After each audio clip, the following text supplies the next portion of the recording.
김지의 돌직구쇼에 오신 여러분 반갑습니다. 김지입니다. 저는 오늘 늘 나오던 곳이 아닌 색다른 장소에 나와 있습니다.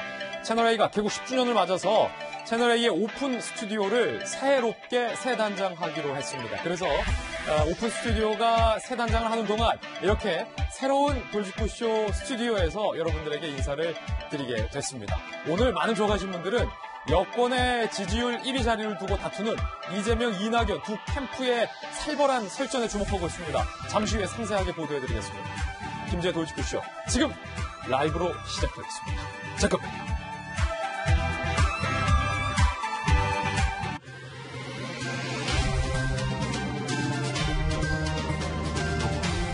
신문 읽어주는 남자입니다. 새로워진 세트에서 인사드리게 됐습니다. 청해부대 우리 장병들의 확진 양상세가 심상치 않습니다. 60몇 명이 확진됐다라는 소리가 들려오고 있지만은 이게 확진자가 기하급수적으로 더 늘어날 가능성이 더 커서 걱정입니다. 오늘 종합신문 함께 하시죠. 먼저 동아일보입니다. 청해부대 68명 확진인데 이거 더 넘어갈 수 있다라는 전망이 우세합니다. 확진자가 총 200명 넘을 수도 있다. 전체 승조원은 300명이 넘는데 이 대다수가 확진될 수 있다라는 우려입니다. 결과가 확인된 101명 중에 현재 68명만 양성으로 확인됐는데 속보 상황이 조금 발생할 것 같습니다. 나머지 200명에서도 확진자가 속출할 것으로 보입니다. 문제는 도대체 우리 대한민국이 조국이 해외에 나가 있는 우리 장병들에게 백신 안 보내주고 뭐 했냐는 겁니다. 안 보내줄 생각을 못한 건지 백신이 없었던 건지 분명한 원인 규명이 필요해 보이는 대목입니다. 다음 신문입니다. 이번엔 경향신문입니다. 윤석열 후보의 지지율이 반등할까요? 최재형 후보의 세가 결집할까요? 이번 주가 두 후보의 양상을 가를 골든타임이다. 경향신문 전망하고 있습니다. 윤석열 후보는 일희일비하지 않고 외연 확장 독자 행보 마이웨이의 뜻을 밝혔고 광주를 찾은 모습. 최재형 후보는 8월 말 경선 전에 당내에서 세를 모으기에 열중입니다. 열린 캠프 소위 가동하고 있는 봉사활동하고 있는 모습도 나왔습니다. 두 후보의 행보가 정반대 행보로 상당히 흥미롭습니다. 잠시 후에 이야기 나눠보겠고요. 다음 신문 보겠습니다. 이번엔 중앙일보입니다. 이재명, 이낙연 여권의 1위 자리를 두고 다투는 두 후보 간의 이게 파장이 큽니다. 이재명을 지지하는 단톡방의 파문인데 이낙연 측에서는 국정원의 여론조작, 댓글 조작 사건을 연상시킨다라고 굉장히 강하게 공세를 가하고 있습니다. 무슨 일이 벌어진 걸까요? 경기도 교통연수원 간부가 운영하는 이재명의 소위 SNS 봉사팀에서 이낙연 후보를 비방을 주도했다라는 의혹이 불거졌습니다. 자, 그렇다면 이재명 후보의 입장은 뭘까요? 당사자들의 일탈이다 라며 당사자를 직위 해제키로 했습니다만 이 논란이 지금 일파만파 커지고 있습니다. 정말로 이재명 캠프 측에서 이낙연 후보의 어떤 네거티브 팀을 운영했는지가 이 분명한 논란이 될 것으로 보입니다. 잠시 후에 이야기 나눠보겠습니다. 다음 신문입니다. 이번엔 조선일보입니다. 올림픽은 아직 시작도 안 했는데 도쿄 올림픽은 시작도 안 했는데 선수촌이 뚫렸어요. 남아공의 축구대표팀 3명이 확진됐고 IOC 위원 유승민 위원도 도착 직후 양성 반응을 보였습니다. 도쿄의 신규 확진자는 1,400명대, 올림픽 관계자는 이달에만 55명이 감염된 상황입니다. 그렇기 때문에 일각에서는 안심하고 우리 대표팀 선수들을 보내도 되느냐라는 또 불안감이 커지고 있습니다. 잠시 후에 코로나 상황도 뉴스 속보로 전해드리겠습니다. 지금까지 신문 읽어주는 남자였습니다.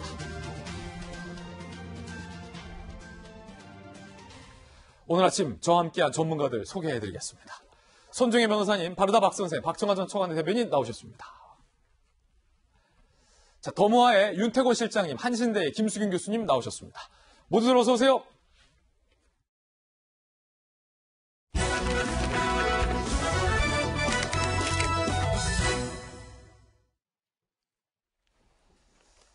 저희 채널A가 개국 10주년을 맞아서 자랑 오픈 스튜디오에 리뉴얼이 들어갔습니다. 리뉴얼하는 동안 이렇게 새로운 스튜디오에서 여러분들을 뵙게 됐는데 어떠십니까? 더욱더 좀 화사하고 좀 시원해 보이는 컨셉트로 저희가 새로운 세트를 준비했습니다.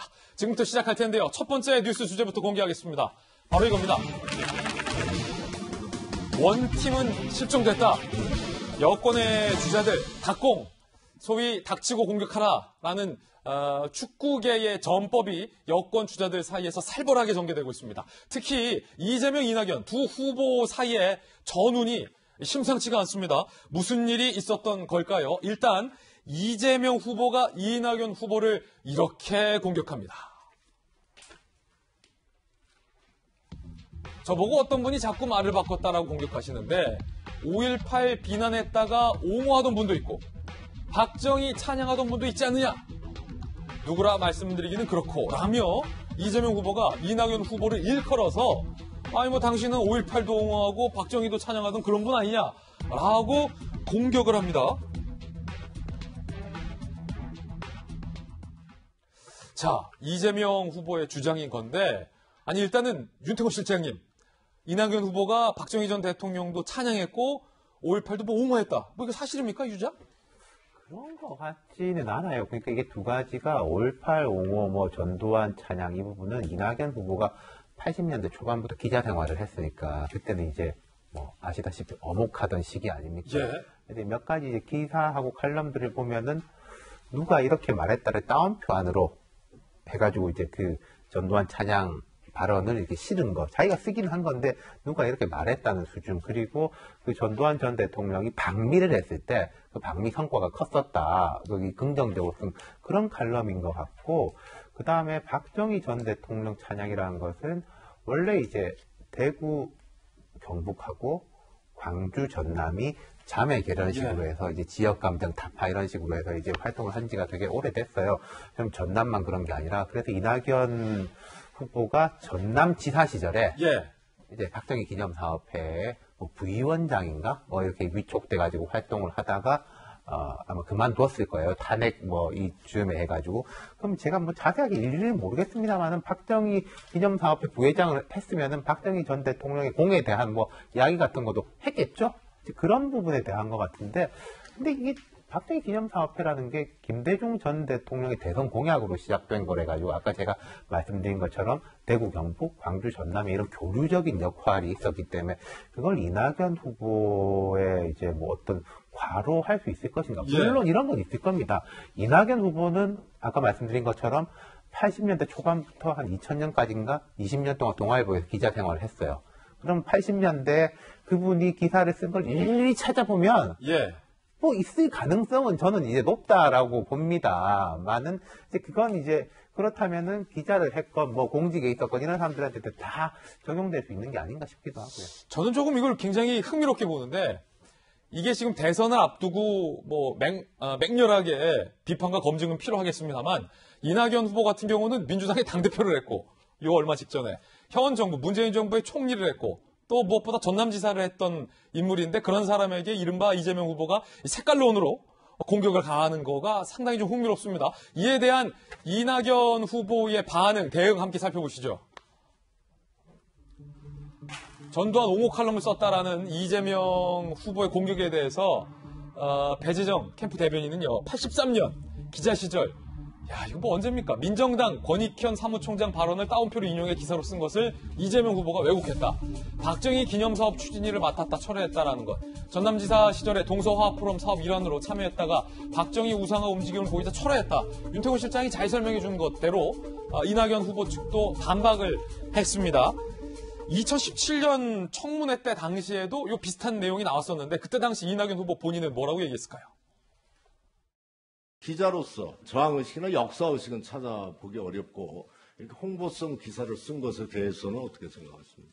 떳떳하진 않습니다. 부끄럽습니다. 그 당시에 저는 견습에서 막 떨어진 아주 햇병아리 기자여서 언론 자유운동에 끼어들지도 못할 그 정도로 어린 기자였습니다.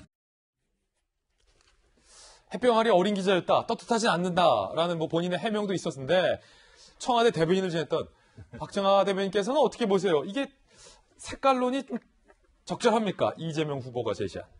글쎄 뭐 지금 저기 민주당 내 예비경선 통하고 난 다음에 이후에 상황이 조금 변화하고 있잖아요. 그러니까 이낙연 후보가 굉장히 급상승한 분위기를 보이고 있으니까 이재명 후보 쪽에서 이재명 지사 측에서 저는 네거티브성 공격을 하고 있는데 저는 글쎄 국민들이 얼마나 좀 받아들일지 잘 모르겠어요. 우선 이런 그 두 진영 간의 격한 공방 속에서 뭐 민주당 경선이 국민적 관심을 갖게 된다라는 측면에서 민주당 지도부가 좋아할지 모르겠습니다만 글쎄 저는 당내 경선의 딜레마 아닌가 싶어요. 2007년도에 보면은 이명박, 박근혜 두 후보가 굉장히 심한 경선을 치렀거든요. 예. 한 이맘때쯤인데 이제 당내 경선 끝나고 난 다음에 제가 경선 결과를 받고 잠실 운동장에서 이 여의도 쪽으로 오는 버스 안에서 이렇게 비가 주룩주룩 왔는데 기억나는 거 보니까 BBK밖에 기억이 하나도 안 나요. 예. 경선 다 치르고 난 다음에.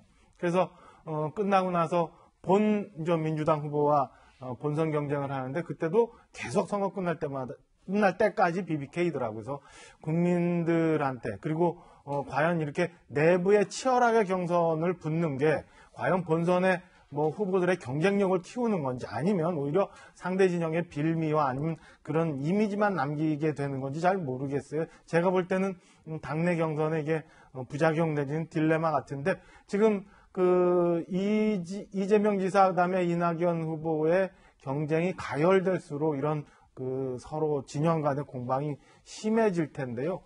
국민들의 민생과는 관계없는 이런 네거티브 공방이 글쎄 후보들의 경쟁력을 키워줄지 아니면 나중에 오히려 본선에 가서 힘들게 만들지 저는 좀 지켜봐야겠습니다만 오히려 저는 후자에 더 무게를 좀 두고 싶은 상황입니다. 자, 이재명 후보는 이낙연 후보를 향해서 저분 박정희 찬양하던 분이다라고 공격했고 이낙연 후보는 그런 이재명 후보를 향해서 사이다가 아니라 저건 거의 독극물 수준이다라고 맞대응하고 있는 그런 상황입니다. 자, 그런가 하면 정반대로 이재명 후보를 향한 공세도 만만치가 않은데 일단 이런 사진이 돌았다고 합니다.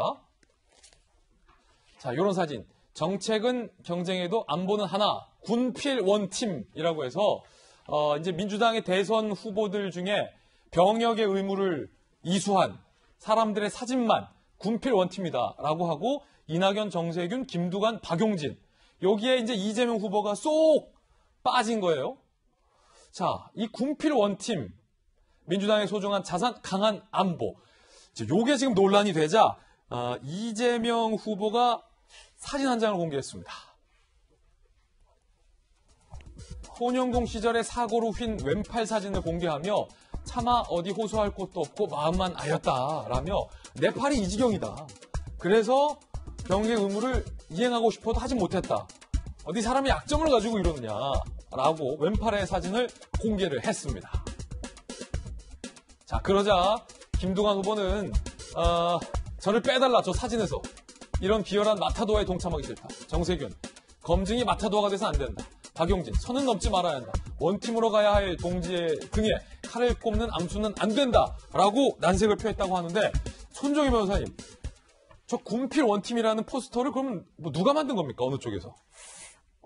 만약에 야당의 대선 후보자 중에 제대로 된 군대를 가지 않아서 또는 군을 회피해서 문제가 되는 이슈가 발생했을 때 저런 군필 원탐이 나왔다라고 한다면 어떤 의도가 없다라고 보일 텐데 지금 당내 경선이 남아있는 상황에서 저런 포스터가 나오다 보니까 이것은 그러면 이거를 지목하고 특정해서 조금 그 차별화하려고 하는 건 이재명 지사가 군대를 가지 않은 것을 차별화한다는 의도를 충분히 보여줄 수 있는 사진이 아닐까 생각이 들고요. 그러다 보니까 이재명 지사가 굳이 팔까지 걷어붙여서 어떻게 보면 산업재해 피해자이고 또 장애를 앓고 있는 입장에서 군을 가고 싶어도 갈 수 없는 사회적인 소외계층을 대변해서 아니 군대를 내가 일부러 회피한 것이나 군대를 가지 않기 위해서 꼼수를 부린 것도 아닌데 이런 식으로 이제 차별성을 두는 것이 지나치게 인격 침해적이다. 예. 이렇게 지금 사진 한 장으로 지금 표현하고 있는 실정이거든요. 우리가 군 가산점제를 항상 토론을 할 때 문제가 되는 게 그겁니다. 군대 다녀온 젊은 청년들 굉장히 여러 가지로 지원을 해야 되지만 가고 싶어도 갈 수 없는 장애라든가 집안 사정 문제라든가 여성들이라든가 이런 소외계층이 오히려 역차별받는 문제에 대해서 항상 고민을 하고 답이 없는 토론을 하게 되거든요.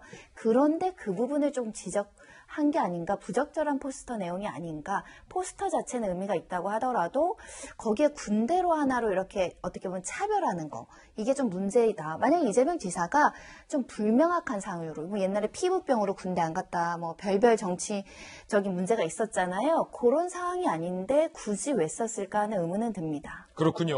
자, 그렇다면 김수경 교수님, 이재명 후보가 저 팔을 다친 건 언제 다친 거예요?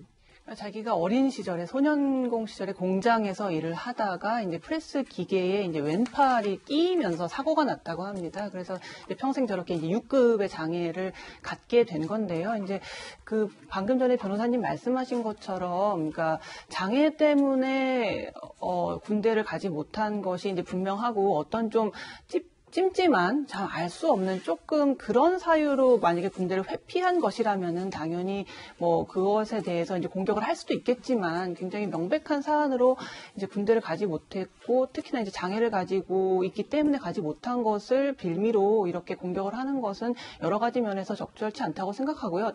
근데 사실 저는 좀 한 가지 네거티브와 도대체 검증의 차이는 무엇일까? 이제 보통 많이들 이제 내가 하면 검증이고 남이 하면 네거티브라고 말을 하는 네. 경향이 있는 것 같아요. 그래서 이 경계가 무엇일까 좀 고민을 해봤는데 아무래도 이제 팩트에 근거해서 어떤 의혹을 제기하는 것은 정당한 검증이라는 생각이 듭니다. 하지만 이재명 지사가 뭐 특별히 어떤 의혹이 있어서 지금 군대를 회피한 것이 아니냐는 그런 식의 문제 제기가 아니라 팩트에 기반해서 굉장히 이렇게 장애가 있어서 군대를 못 간 것인데 이렇게 마치 저런 포스터를 보게 되면 뭔가 이재명 지사가 이제 회피한 거 아니야? 군 복무를 이런 의혹이 들게 만드는 저런 포스터는 네거티브에 해당한다. 좀 지양해야 한다는 생각이 듭니다. 예, 물론 이 포스터를 뭐 이낙연 캠프나 이런 쪽에서 만든 것은 아닌 걸로 알려지고 있는데 이낙연 후보 측은 이재명 후보가 이 문제를 너무 시비하는 것이 격에 맞느냐라고 오히려 이재명 후보의 대응을 문제 삼고 있습니다. 들어보시죠.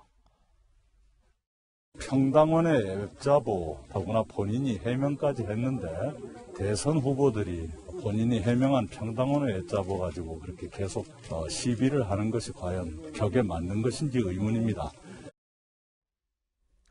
격에 맞지 않는다라고 이낙연 후보가 또 살짝 견제구를 날립니다. 이재명 후보의 이야기도 한번 들어보시죠. 군필 미필 얘기는 참 제가 슬픈 얘기여서 좀 안 하고 싶은데 뭐 지금도 이렇게 팔이 이렇게 휘어서 좀 제가 어디 행사장이라 했는데 서면 팔이 이렇게 휘었기 때문에 이 내용을 모르는 사람들은 아주 건방져 보입니다. 제가. 왜냐면 팔을 이렇게 있는 자세가 되거든요. 장애인 여러분들이 모두 느낄 수밖에 없는 그런 서러움 같은 건데 이걸로 마치 제가 뭐 병력을 고의적으로 연탈한 것처럼 이렇게 말씀하시는데 정말 서글프다. 우리 아들들 2명도 다 공군으로 만기 제대했습니다.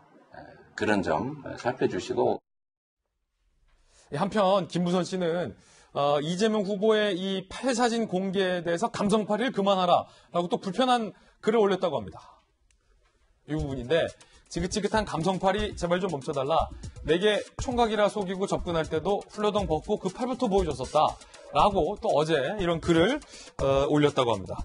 이게 참 손재희 변호사님 이 뭐라고 좀 논평하기가 좀 어려운 이야기이긴 합니다만 왜냐하면 이재명 후보에게 있어서는 이 팔이 굉장히 좀 아픈 기억이고 상처고 장애잖아요. 근데 또 김부선 씨 입장에서는 김부선 씨의 주장이 맞다면 나에게 저 팔부터 보여주고 또 감성팔이 했다라고 좀 또 비판을 하는 대목이라 어떻게 보십니까?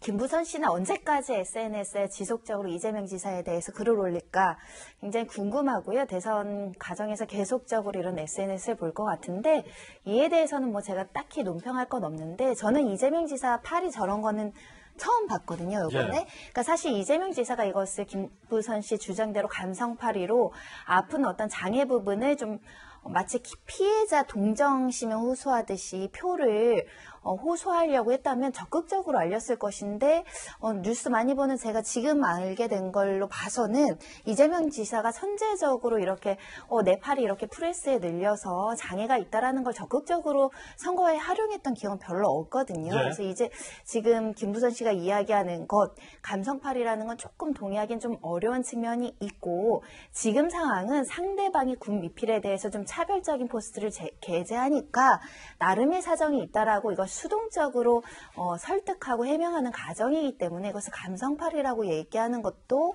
좀 개인적으로 이제 좀 치우친 주관적인 어떤 표현 아닐까 생각이 듭니다. 예, 윤태호 실장님, 우리가 잠시 후 저희 돌직구쇼의 코너 속의 코너 맞수에서 본격적으로 치열하게 다뤄볼 주제이긴 한데 일단 예고성으로 지금 사실 이재명, 이낙연 두 캠프 간에 가장 치열하게 신경전을 벌이는 것은 바로 이재명 후보를 지지하는 한 뭐랄까요?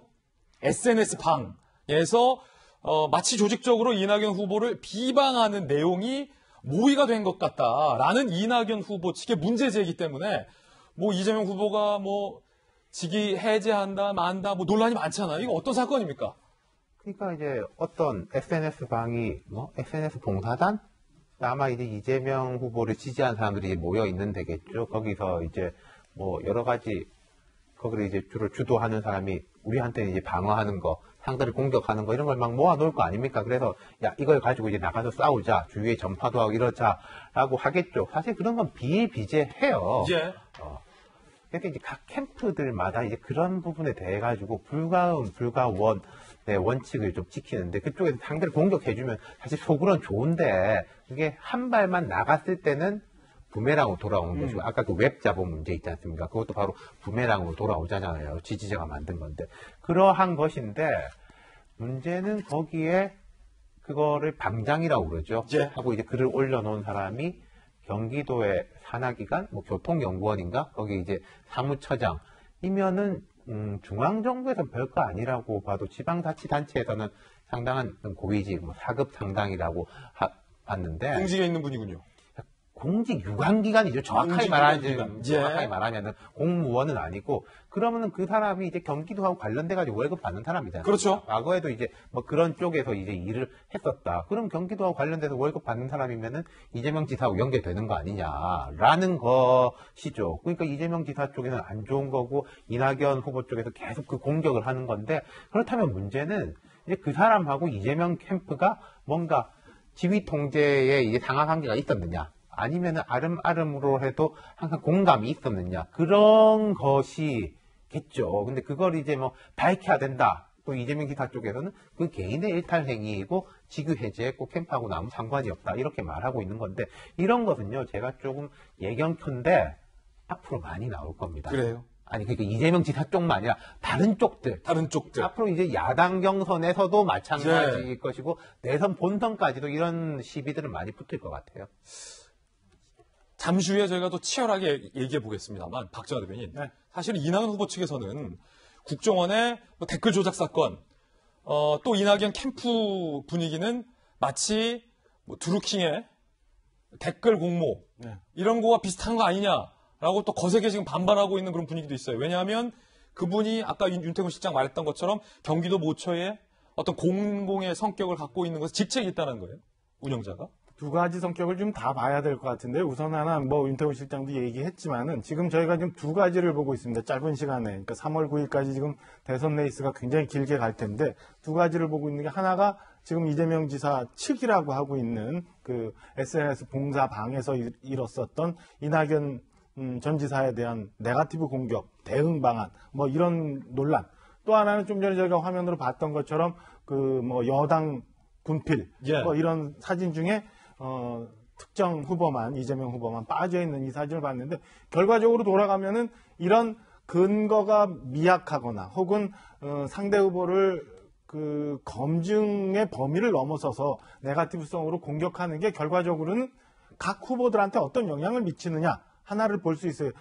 결과적으로 제가 볼 때는 그런 작업들을 했던 측에서 오히려 손해를 본 거 아닌가 저는 개인적으로 그런 느낌이 들거든요. 그러니까 향후 대선 레이스를 쭉 하면서 과연 이런 검증의 범위를 넘어서는 네거티브가 굉장히 앞으로 많아질 텐데 본질을 제대로 치지 못하고 하고 있는 이런 공격들은 오히려 본인들한테 오히려 해가 된다라는 거 하나의 교훈이 있고요. 두 번째는 좀 전에 말씀하신 것처럼 본질적인 건데 우리 너무 많이 봤잖아요. 그동안 사실은 민주주의에서 제일 꽃이라고 하는 건 선거고 선거는 국민들의 뜻이 제대로 반영이 돼서 어떤 특정한 공직자를 선출하는 거고 특정한 정책을 취하는 거잖아요. 근데 우리 민주주의를 훼손하는 아주 기본적인 근간이 우리 뿌리째 흔들어지고 있는 사건들을 최근에 많이 봤습니다. 그러니까 뭐 드루킹도 마찬가지고 이렇게 여론을 호도해서 국민들의 뜻을 반한 그리고 여론을 특정 방향으로 몰아가고자 하는 일종의 민주주의 근본 틀을 훼손하는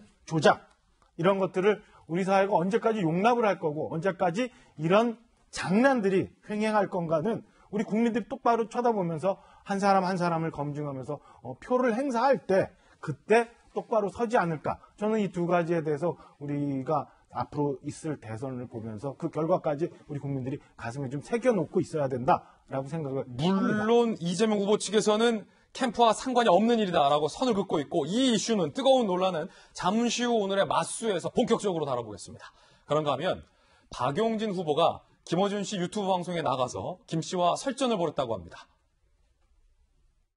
20, 30대만 어려움이 있는 것도 아니고 뭘 20, 30대를 그렇게 떠받드는 겁니까? 왜냐하면 그들이 미래니까 그래요. 김어준 총수가 딴지일보 만들 때가 몇 살이에요? 20대에 그 발칙하고 발랄한 정신이 난 대한민국의 지금도 새로운 훨씬 더 목소리가 된 발칙한데? 거잖아요. 그때보다? 최근에 20, 30대 공정의 담론이 너무 과잉됐다고 생각 안 하시냐고. 거기서 얘기하는 공정이나 정의가 듣고 보면 굉장히 태행적이야.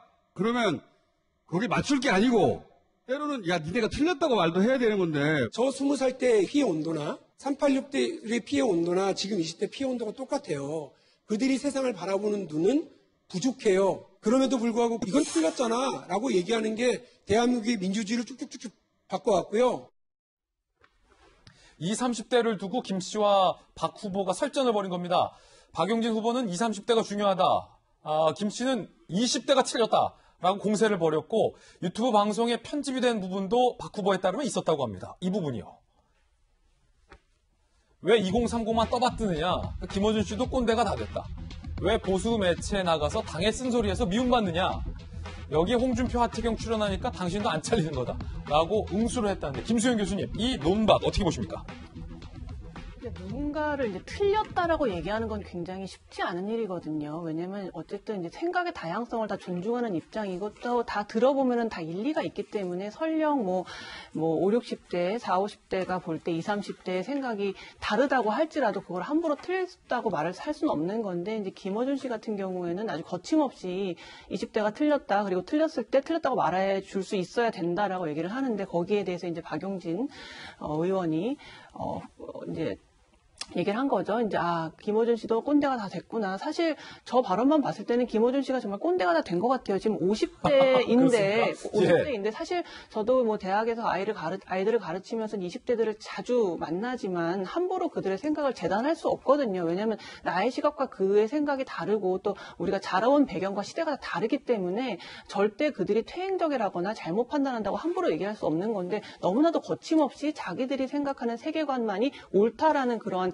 사고에 너무 갇혀 있다 보니까 자기들을 지지하는 것만이 진보적이고 자기들이 지지하는 것만이 개혁적이고 어떤 이제 변혁적이다라고 생각하는 그 착각에 빠져 있는 것 같은데 지금 한 가지 좀 걱정되는 것은 민주당이 이미 기득권이 됐다는 거예요. 이미 권력을 가지고 있고 어떻게 보면은 기성 세력이 됐는데 그걸 아직까지도 계속해서 인정하지 않고 자기들만이 계속해서 세상을 바꿔나갈 수 있는 세력이라고 생각을 하기 때문에 민주당에 대한 어떤 비판이 역시 비판을 하는 세력들은 모두 수구로 몰아버리는 그러한 착각 속에 빠져 있는데 이것이 결코 앞으로의 대선이라던가 이런 정권을 이어나가는 데 도움이 되지 않을 것이다라고 감히 얘기를 해봅니다. 예, 김수경 교수님의 의견까지 들어봤습니다. 이번에 저희가 준비한 다음 이슈로 이 뉴스는 이어집니다.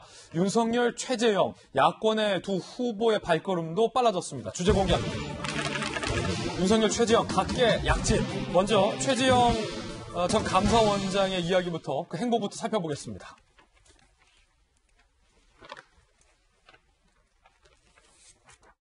부산에 계신 여러 당원 동지 여러분들 뵙고 인사도 드리기 위해서 내려왔습니다.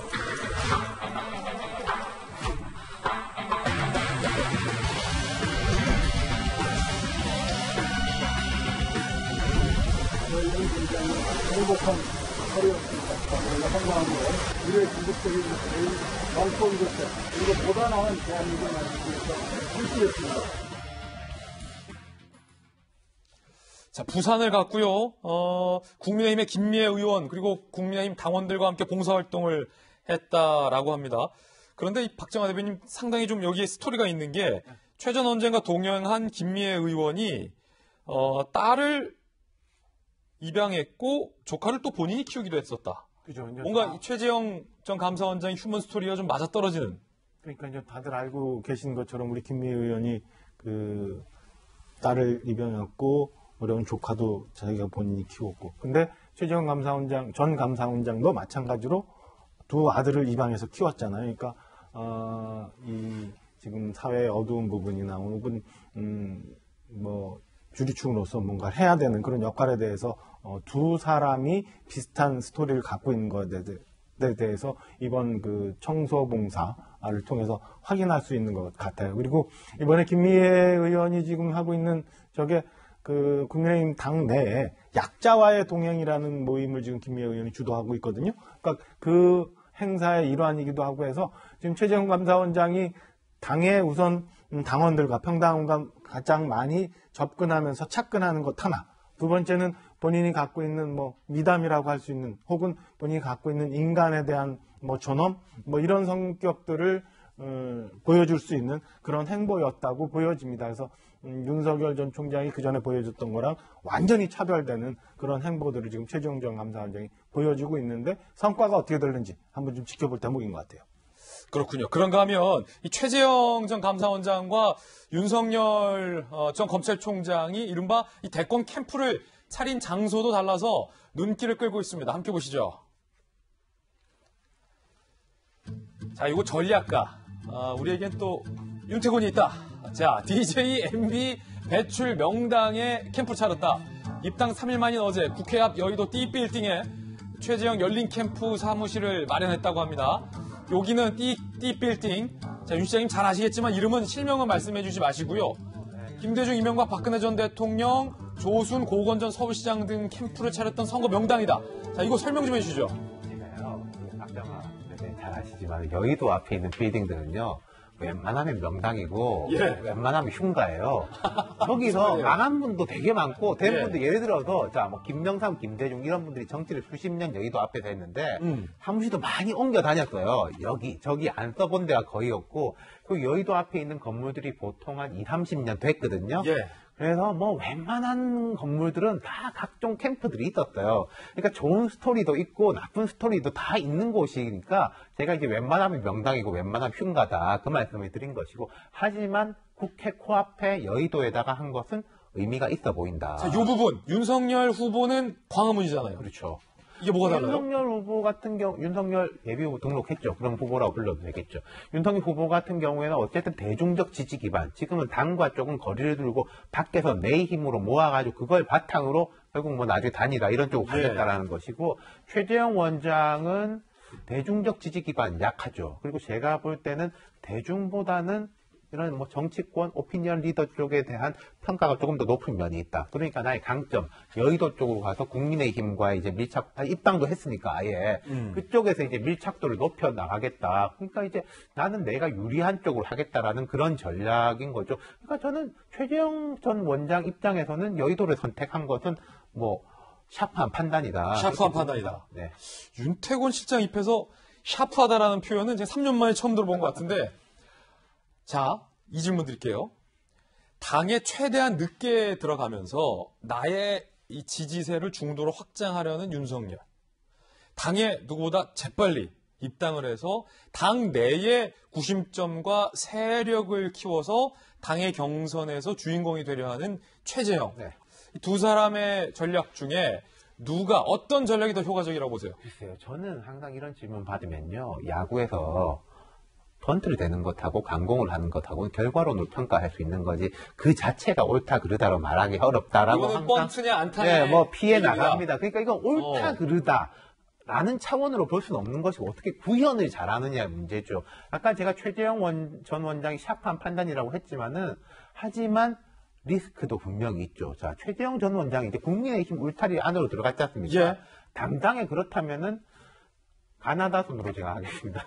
유승민, 원희룡, 홍준표, 또 이제 뭐 김태호 등등 이제 뭐 나오고 윤희숙 등등도 이제 나오고 하태경 등등 나오고 있지만은 여기서 최재형 원장이 볼 때 제가 볼 때 만만한 사람이 한 명도 없어요. 네. 그 사람들하고 먼저 이제 몸싸움을 해가지고 좀 이겨내야지 윤석열을 바라볼 수 있게 되는 겁니다. 그렇죠. 제가 볼 땐 최재형 전 원장 쪽에서는 윤석열 그 총장만 자꾸 바라보고 있는데 그게 홍준표, 원희룡, 유승민 이런 사람들이 볼 때는 무슨 소리냐. 일단은 홍준표부터 넘고 가라. 아, 그렇죠. 예. 여기부터를 먼저 넘어야지 그쪽 갈 수 있는 거죠. 그렇죠. 그러니까 예를 들어서 광화문에 빠져 있으면은 아웃복싱을 할 수가 있는데 예. 여의도로 들어갔으니까 그 본인이 각오한 걸로 봅니다만은 인파이팅을 해야 되는 것이고 앞서 말씀드린 그런 분들과의 이제 경쟁이 이제 첫 번째다. 지금 이제 주목도가 있는데 당 안에서 그 말하자면 한정된 울타리 안에서 싸워야 되는 거지 않습니까? 그런 준비가 잘 돼 있는지 좀 지켜볼 맞죠. 그렇군요. 사실은 이 안타는 전공법이고 번트는 이 전략적인 선택인데 쳐야지 안타가 돼야 안타인 거죠. 근데. 그렇죠. 예. 그렇죠. 자, 어떤 게 또 전공법일지는 또 각자의 판단에 맡게 될 것 같고. 두 가지를 근데 그 지금 윤태곤 실장님 말씀 주신 데 보태서 그 우리 시청자분들이 고민해 봐야 되는데 첫째 하나는 그 지금 각 제 후보들이 갖고 있는 지지율과 국민의힘이 갖고 있는 당 지지율을 좀 비교해 볼 필요가 있어요. 그러니까 과거 4.7 재보궐선거 이전에는 사실은 후보가 갖고 있는 지지율이 당 지지도보다 높았거든요. 지금은 현재 국민의힘 당 지지도가 높은 상황이에요. 그러면은 밖에서 있어야 되느냐, 안에 들어와야 되느냐에 대한 판단의 근거가 그거 하나 있을 거고요. 두 번째는 이게 여의도의 선거와 정치라는 거 보니까 산수가 아니더라고요. 1 더하기 1이 꼭 2가 아니에요. 예. 그러니까, 이 야권 지지자들로부터, 뭐 할 수 있다, 저 사람이면 되겠다라는 어떤 폭발성을 가져올 수 있는 그런 변수가 또 하나 있거든요. 그러니까 단순히 그 당내에서 많은 제 후보들과 경쟁해서 이길 수 있느냐 없느냐 이것만 갖고는 또 쉽게 판단할 수 없는 부분이다. 그래서 한 두 가지 변수를 한번 봐야 지금 윤석열 전 총장과 최재형 감사원장이 하고 있는 전략이 누가 성공할 건가를 볼 수 있는 대목이라고 보태 말씀드리고 싶습니다. 야, 흥미롭습니다. 박정환 대변인이 말한 그 두 가지 변수까지 사실은 복잡하게 얽히면 이게 한 2차 함수가 아니라 4차 함수쯤 되거든요. 그 결과는 뭐 한 찹도 예측할 수 없다는 이야기 들으면서 조금 전 최재형 전 감사원장이 오세훈 서울시장 후보를 만났다고 합니다. 자, 지금 그림이군요. 최재형 전 감사원장이 오세훈 시장과 두 주먹으로 주먹 인사를 하고 있는 그런 상황입니다. 아시다시피 입당을 먼저 선택한 최재형 후보가 당 내에서의 어떤 그런 광폭 행보를 보이고 있는 그런 상황에서 조금 전 오세훈 시장과 만난 영상까지 라이브로 생방송으로 전해드렸습니다. 그런가 하면 윤석열 후보는 광주를 찾았습니다.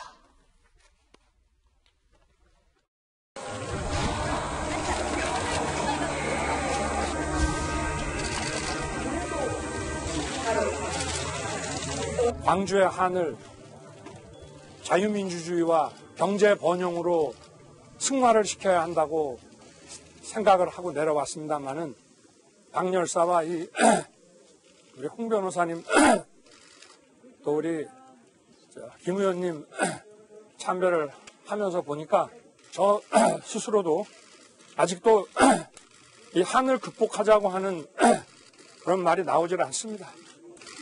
네. 윤석열!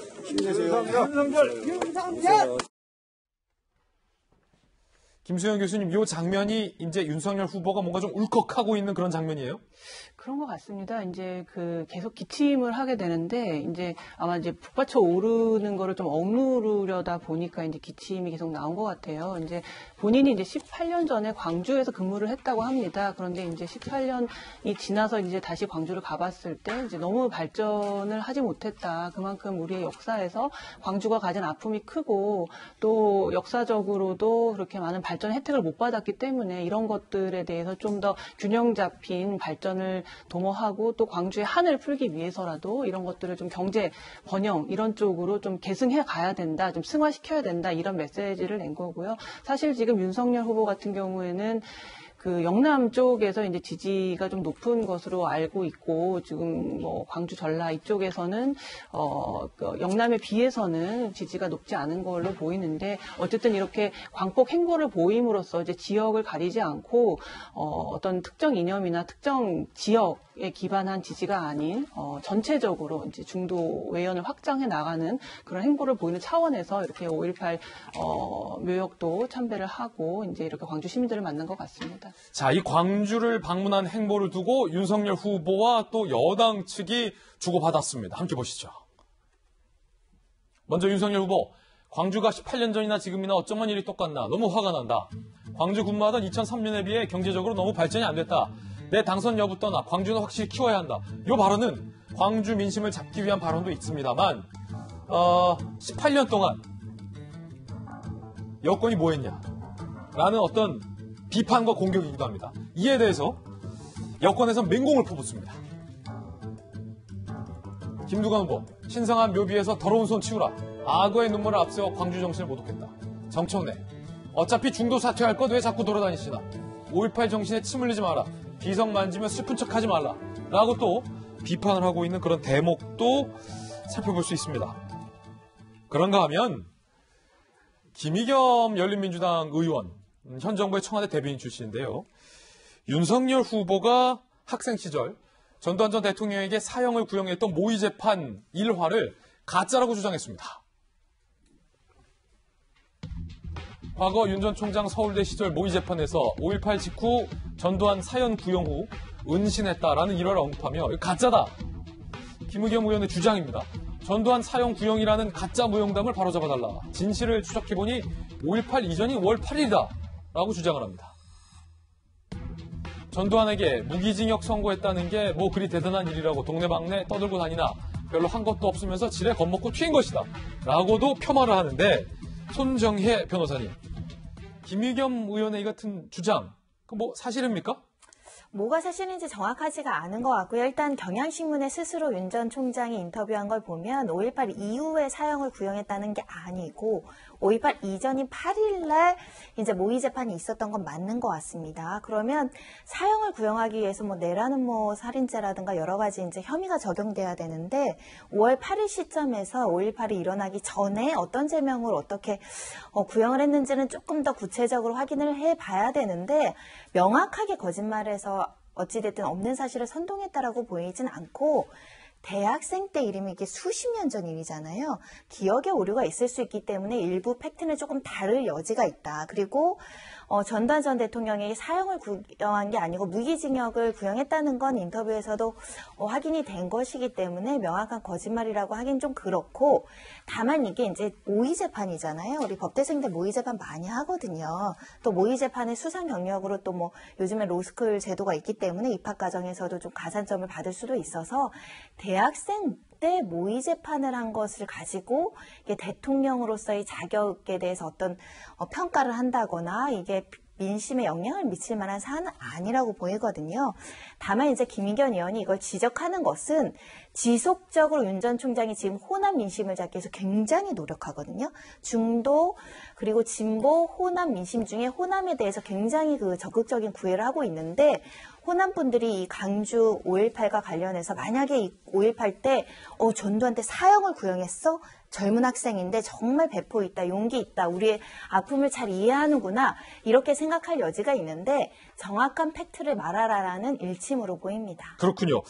이게 김의겸 의원의 주장인데 박정환 전 대변인 같은 이제 김의겸 의원은 현 정부의 청와대 대변인, 박정환 전 대변인은 이명박 정부 때 청와대 대변인인데 김의겸 의원의 이 같은 요지는 뭐 나에게 유리한 뉴스도 잘못되면 정정을 해야 된다 뭐 이런 취지인 것 같은데 김의겸 의원 최근에 뭐 여러 구설수 오르지 않았어요?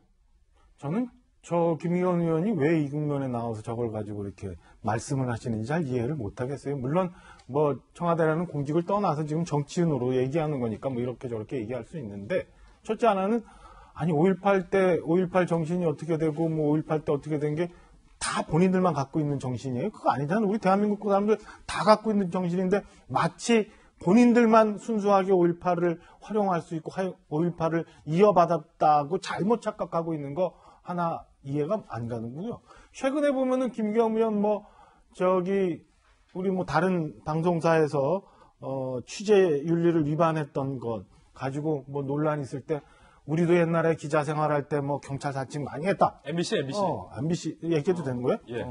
뭐 그런 얘기 하는데 뭐 그런 건에 대해서는 하나도 언급하지 않고 뭐 이렇다 얘기 안 하면서 왜 저런 거에 대해서는 지금 수십 년이 지난 건에 대해서 확인해야 된다고 하고 괜히 윤석열 후보한테 얘기를 하는지 전 이해를 못 하겠습니다. 하여튼 지금 뭐 옛날에 우리 기자 생활할 때 경찰 사칭 많이 했다. 그거 아무 문제 없었다라고 특정 MBC 비롯한 뭐 특정 언론만 옹호하고 옛날에 뭐 청와대 있을 때 부동산 문제 막 일어났을 때 그때는 내가 아니고 또 뭐 결국에는 부인 때문에 뭐 다 했다 뭐 이런 말도 안 되는 황당한 해명 내놔서 국민들이 또 공분을 샀었는데 글쎄요 저는 뭐 언론 생활하다가 공직 생활하고 그다음에 다시 이제 정치권에 와서 정치 활동을 하시지만 그러면 그 이력에 맞게 그래도 중심적인 사고를 가지고 그다음에 국민들이 옳게 판단할 수 있는 그런 얘기들을 해야지 저렇게 너무 진영에 치우쳐서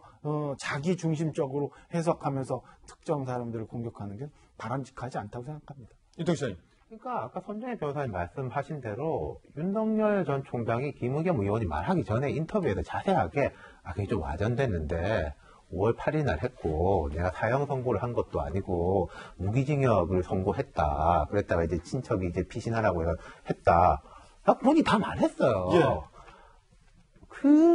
김의겸 의원 뒷북이다. 그렇죠. 오히려 그런 식으로 이야기를 이렇게 많이 한 것은 이제 중앙지검장 되고 검찰총장 될 때 여권에서 이야기를 많이 했는데 오히려 윤석열 본인이 바로 잡은 걸 뭘 어떻게 하라는 건지 잘 모르겠고 저것보다 더 중요한 것은 정치적인 계산이 있겠지만은 김두관 후보의 이야기도 그렇고 김의겸 의원의 이야기도 그렇고 5.18을 좀 전문적 용어로 말하자면 전유하려고 하는 거. 전유.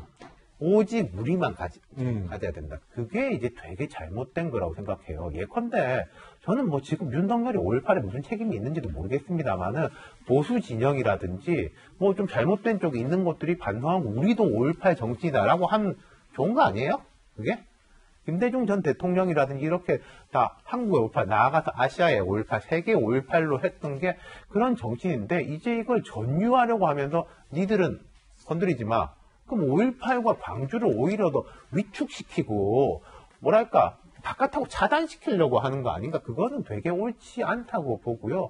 저는 뭐 이재명, 이낙연 이런 분들은 그러지 않을 거라고 기대를 합니다. 예, 윤태호 시장님의 의견 들어봤습니다. 이번에는 오늘의 핫한 뜨거운 뉴스들만 모아봤습니다. 돌직구쇼 오늘의 핫쌈 공개하겠습니다.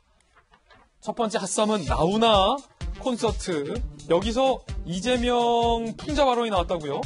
두 번째는 이 올림픽 소식과 코로나19와 관련된 이야기. 세 번째는 가짜 수산업자와 관련해서 박영수 특검은 공직자가 아니다라고 주장했지만 결국 공직자가 맞다라는 판단도 나왔다고 합니다. 어찌 보면 상식적인 이야기를 갖고 논란을 끈 게 됐습니다. 첫 번째 핫쌈부터 살펴보시죠. 이재명 후보가 앞서 정세균 후보에게 바지라도 한 번 더 내릴까요? 뭐 어떻게 하란 말입니까?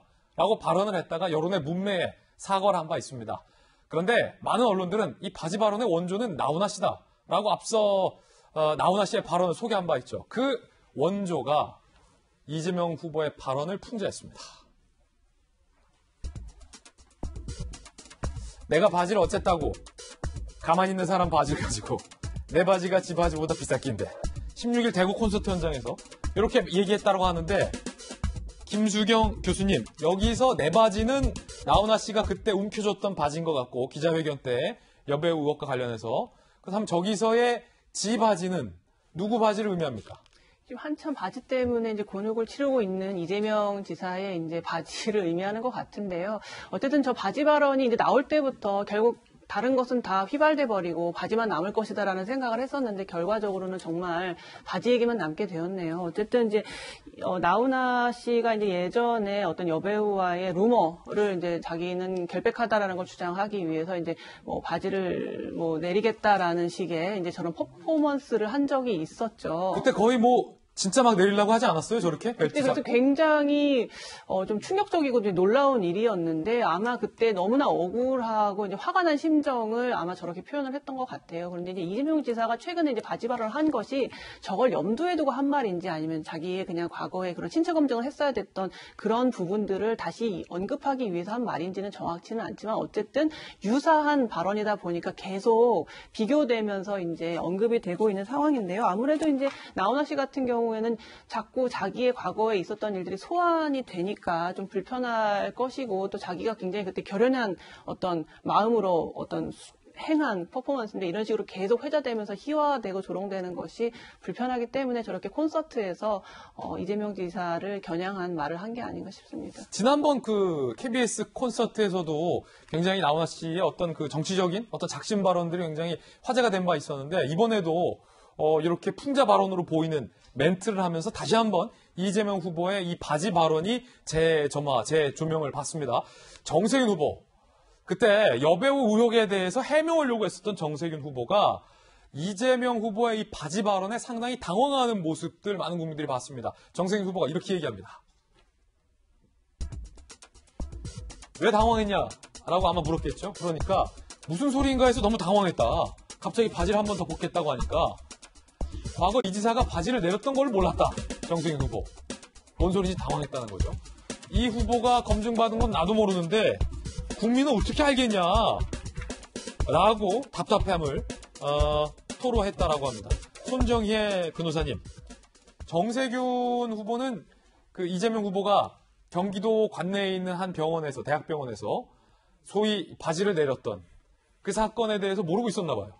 어떻게 모르셨지라는 생각이 우선 들었어요. 그러네. 왜냐하면 예. 실시간으로 우리 채널A에서도 마찬가지지만 다수의 뉴스 보도를 통해서 왜냐하면 이례적으로 정치권에서 이렇게 신체 검증을 직접 현직 어떤 지자체 장이 병원에 가서 다수의 관계자들이 참여하는 과정에서 내린다는 거는 사실은 굉장히 상정하기가 어려워요. 중대범죄, 정말 재판에서 꼭 필요한 신체 검증 아니면 저런 검증은 인격권 침해가 굉장히 지대하기 때문에 안 하거든요. 그렇죠. 근데 진짜 어떤 큰 차에 내려서 검증받으러 들어가는 장면이 생생한데 이 장면입니까 지금? 아마 그때 정세균 총리가 많이 바쁘셨나 보죠. 다른 일 때문에 아마 신경을 못 썼을 수는 있는데 이게 이제 국민들한테는 굉장히 어떻게 보면은 뭐 충격적인 건 아니고 이례적인 상황으로 연출이 돼서 머릿속에 많이 기억이 있는 것이고 그래서 토론회 때 바지 한 번 더 내릴까요? 라고 얘기했을 때 조 상황을 다시 반복할 수는 없다라는 것으로 받아들이는 사람도 있었을 것이고 없는 사람들도 있었을 것인데 그래도 토론에 나오시는 예비 후보 입장에서는 아셔야 되는 내용이죠. 그렇게 생각이 들고요. 앞서서 나훈아 가수 나오셨는데 그때도 단상위에 올라가서 바지 내리는 그 퍼포먼스 때 저희 충격을 받았어요. 우리가 보통 왜냐면 그런 퍼포먼스는 진짜 내리면 공연 음란죄가 됩니다. 진짜 바지를 내렸으면 공연 음란죄다. 그 큰일 날 일이죠. 네. 그때도 충격적이었는데 워낙 억울하고 어떻게 하면 이 내 진실을 알려주고 하는 팬들에게 보여주고자 하는 어떤 의지로 받아들였는데 그 다음에 정치인이 또 저런 일이 생겨서 참 대한민국의 이슈도 많고 정치권의 여러 가지 검증의 공방도 그런데 그래도 일국의 대통령이 바지를 내리고 막 이런 거는 약간 격이 안 맞지 않겠습니까? 다시는 이런 바지 내리는 발언들이 정치권에서는 회자되지 않았으면 좋겠습니다. 그때 공연 음란죄에서의 그 공연이 많은 분들이 착각하시기에 가수가 하니까 공연, 콘서트 그 공연이 아니라 공공연하게 음란한 행동을 했을 때에 적용될 수 있는 게 공연 음란죄다라는 또 토막 법률 상식 친절하게 전해드리면서 그래서 손정희 변호사님 그때 당시에 이재명 지사가 신체 검증을 했을 때 그 결과는 어땠습니까? 결과도 말씀해 주셔야 될 것 같아요. 김부선 씨 주장과 달랐다라는 거죠. 점이 없었다, 점의 흔적이 없었다고 최종적으로 결론이 나왔는데 문제는 김부선 씨는 이것을 부인하고 믿기 어렵다라는 반응을 보이고 있어서 또다시 검증해야 된다는 태도여서요. 좀 지나치게 소모적인 논쟁을 하고 있다라는 생각도 듭니다. 그때 그래서 한동안 뭐 점을 뺐을 것이다 뭐 이런 의혹들도 있어서 이재명 지사가 피부과 전문의도 그 신체 검증에 대동시키지 않았습니까? 피부과 전문의들은 보면 이게 점을 뺐는지 안 뺐는지도 알 수 있다면서요. 그러니까 이 지사가 굉장히 난감한 건 뭐냐면은 적극적으로 있는 사실을 밝히는 것은 상대적으로 쉬운데 적극적으로 부존재하는 사실을 입증하기가 어려운 거예요. 나는 점이 없다. 나는 김부선 씨한테 뭐 그 만남을 제의하거나 총각 행사하면서 불륜행자 한 적이 없다라는 걸 입증하는 것이 굉장히 어렵잖아요. 그러니까 수동적이고 방어적으로 굉장히 저렇게 건건히 대응할 수밖에 없고 김부선 씨 입장에서는 내가 만났다 비 오는 날 어쩌고 전화를 했다 뭐 어디 횟집에서 전화를 했다 나한테 팔을 보여줬다 지금 계속 있는 사실에 대한 입증이 되는데 있는 사실에 대한 입증이 없는 상황에서 부존재한다는 걸 입증하기가 어렵죠. 그래서 이 지사는 굉장히 공공하고 어려운 처지이고 김부선 씨가 글만 좀 안 썼으면 좋겠다 그런 생각을 할 겁니다. 자, 이재명 후보의 이야기 한번 들어보겠습니다. 바지 발언에 대한 이야기입니다. 정말 인간으로서 할 수 있는 최선을 다했습니다. 더 하라면 제가 또 하겠습니다. 구체적인 방법을 주시면 제가 증명할게요. 네, 그 정도 하시고. 더 하면 더 하겠다. 구체적인 방법을 알려달라. 김수영 교수님. 뭔가를 이지 후보는 더 하고 싶어하는 기세예요. 바지 내릴까 이런 발언하지 마시고 그렇다고. 그럼 이재명 후보가 이 국민들의 의혹이 있고 김부선 씨가 계속해서 맞다라고 하니까 우리 사귀었다. 이재명 후보가 지금 거짓말하고 있다. 쌀한가니만이도 안 보낸다라고 하고 있으니까 이재명 후보 입장에서는 어쨌든 명백하게 이 의혹을 떨쳐내고 싶을 거잖아요. 그러면은 이 후보가 더 할 수 있는 게 뭐가 있을까요? 그러니까 지금 변호사님 말씀하신 것처럼 그러니까 수동적이 될 수밖에 없는 거예요. 김부선 씨가 어떤 공격을 하면 그거에 대해서 방어를 하고 해명을 하고 대응을 하는 것밖에는 자기가 적극적으로 그런 사실이 없다는 걸 알리기 어렵기 때문에 김부선 씨가 지금 굉장히 이재명 지사가 무슨 말을 할 때마다, 무슨 행보를 보일 때마다 거의 건건이 이제 페이스북이나 이런 SNS를 통해서 이제 약간 그거를 희화하고 조롱하는 글들을 올리고 있는데 사실 김부선 씨 같은 경우에 명확한 증거를 보여주면서 이것 봐라라고는 말을 하지 못하고 있어서 차라리 이제 김부선 씨가 뭔가 명확한 근거를 좀 들이대면 이재명 지사 같은 입장에서도 좀 더 명확하게 대응을 할 수 있을 텐데 증거도 없는 상황에서 말뿐인 이런 이야기들이 끊임없이 증폭되고 만약에 앞으로 경선을 치르고 대선에라도 나가게 되면 이 이야기가 계속해서 지속될 텐데 이 리스크를 어떻게 다룰 것인가, 어떻게 매니지할 것인가 이게 앞으로 이재명 지사의 큰 아킬레스건이 될 수도 있다. 어차피 이제 이게 입증이 물론 중요하기도 하지만 대선 과정에서 이미지라든가 이렇게 말로 이제 돌아다니는 소문, 풍문 같은 것들이 굉장히 중요한 역할을 하거든요. 아무리 내가 그게 사실이 아니다라고 해명을 하고 입증을 한다고 해도 사람들이 그렇게 믿기 시작하면은 이거를 바꾸는 게 쉽지가 않기 때문에 굉장히 곤혹한 상황에 있다. 그래서 답답한 나머지 뭘 더 하라면 내가 더 하기라도 하겠다라는 말을 한 게 아닌가 싶습니다. 그 반대로 이재명 후보의 주장이 맞다면 김부선 씨는 과연 전혀 아닌 생사람을 이렇게 잡을까라는 궁금함도 있어요. 그렇다면 이 김부선 씨는 왜 이런 주장을 계속 하는 걸까? 만약에 사실이 아니라면? 반대로 사실이라면 이재명 후보가 거짓말하고 있다는 건데 야 이거 뭐 서로가 워낙 다른 주장을 하고 있기 때문에 섣불리 어느 쪽이 맞다라고 현재로서는 단정할 수는 없는 그런 상황일 것 같습니다. 핫쌈 함께하고 있습니다. 두 번째 핫쌈은 올림픽 이야기와 코로나19 이야기인데 지금 도쿄올림픽이 시작도 하기 전에 유수미 IOC 위원도 확진되고 선수촌에서도 확진자가 나오면서 비상이라고 합니다. 그 가운데 앞서서 이 국가대표팀 배지를 스스로 반납한 사건이 있었습니다. 바로 프로야구 선수들이 호텔방에서 여성들을 불러서 술판을 벌였다라는 의혹이 사실로 확인됐기 때문이었죠. 그런데 그 선수들뿐만이 아니었다면 어떻게 하시겠습니까? 키움도 한화도 그날 밤 호텔에서 무슨 일이? NC 선수들보다 먼저 접촉. 지난 5일 밤 10시에서 6일 새벽 4시 21분까지 NC 선수 4명, 호텔 술자리 여성 2명이 같은 날 새벽 같은 호텔에서 키움, 한화 선수 4명, 은퇴 선수 1명과 6분간 같은 공간에 머물러서 만났다. 이건 또 뭡니까? 무슨 사건이에요? 그러니까 한화 선수를 만났고 NC 선수를 만나고 키움 선수 만난 여성들이 같은 여성들이다 이거예요. 지난 4일 밤 11시 36분 여성 2명이 호텔방에 들어갑니다. 5일 밤 12시 54분 한화의 은퇴 선수 A씨가 같은 방에 들어가요. 그리고 한화 선수 B씨와 C씨도 같은 방에 들어가요. 그리고 새벽 키움의 한현희 선수와 D씨도 같은 방에 들어가요. 새벽 1시 36분 A, B, C 퇴실 전까지 여성 2명까지 7분이 같이 모였다는 거예요.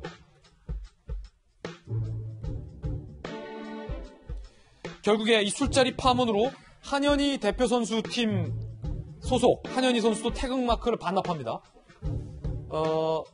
올림픽에서 국민 여러분께 응원의 박수 받을 자격이 없다. 박민우에 이어서 국가대표팀에서 자진 하차합니다. 손정희 변호사님, 이 여성들은 굉장히 발이 넓은 여성들입니까?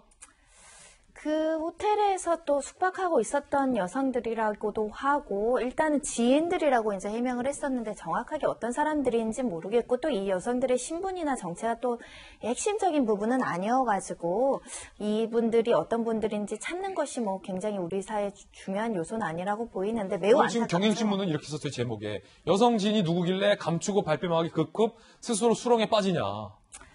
뭐 그분들의 개인적인 사정이 있을 수도 있겠죠. 예. 그런 점을 보면 될 것 같고요. 코로나19가 너무 장기화되고 인원 제한 때문에 좀 많을 때 필요하는 것 같아요. 근데 제가 이 보도를 보면서 선수들 분명히 잘못한 건 맞고 특히 이제 사명감을 가져야 되는 선수들이고 올림픽을 앞두고 있기 때문에 몸조심 더욱더욱 했어야 되고 구단에서도 관리감독 책임 벗어나기 어렵다고 생각하는데 보도와 관련해서는 호텔에 마치 여성을 부르니까 뭔가 부적절한 일이 있었을 거라고 상상하게 하잖아요. 예.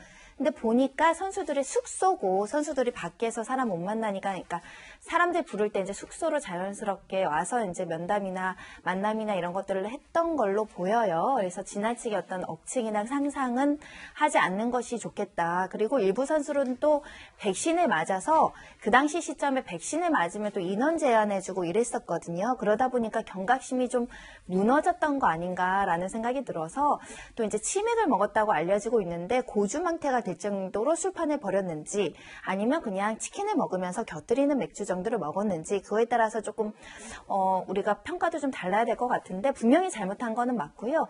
다만 이제 선수들을 너무 지나치게 비난하거나 상상의 나래를 쓰는 댓글들을 좀 봤거든요. 이런 것도 좀 주의할 필요가 있다 생각이 듭니다. 예, 그날의 진실이 도대체 무엇이었는지도 좀 규명되리라 보겠습니다. 핫삼 세 번째 소식은요. 가짜 수산업자 파문입니다. 앵커와 경찰 간부도 주말에 소환조사를 받았습니다. 가짜 수산업자 김모 씨로부터 금품 수수한 혐의로 엄성섭 TV조선 앵커 주말에 소환조사를 받았습니다. 중고차 2대를 받았다는 혐의인데 혐의를 부인하고 있어요. A총경은 명품 넥타이와 수산물 등을 받았다는 혐의인데 박영수 전 특검은 이번 주에 정식으로 경찰이 입건할 예정이라고 합니다.